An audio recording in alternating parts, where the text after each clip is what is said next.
Hi friends, మేమైతే సాయంత్రం అమ్మ వాళ్ళ ఇంటి దగ్గర నుంచి వచ్చేసామండి బోనాలకు వెళ్ళి. ఇక్కడైతే మా పిల్లలు రేపు స్కూల్కి వెళ్ళాలని చెప్పేసి హోంవర్క్ అంతా కంప్లీట్ చేసుకుంటున్నారు. ఇదోటి మా చిన్నమ్మాయి అయితే హోంవర్క్ లేదని చెప్పేసి ఆటే ఆడుతుంది, బాగా ఆట ఆడుతుంది. నాకు హోంవర్క్ లేదని బాగా ఎంజాయ్ చేస్తుంది.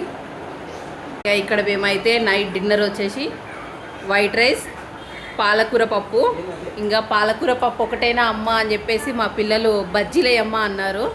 ఇంకా ఇక్కడ ఆలు బజ్జీ, వేడి వేడి పాలక్ పకోడీ రెండు అయితే వేశాను.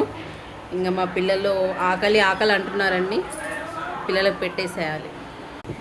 వైష్ణవి ఆకలేస్తుందా అమ్మ మీకు?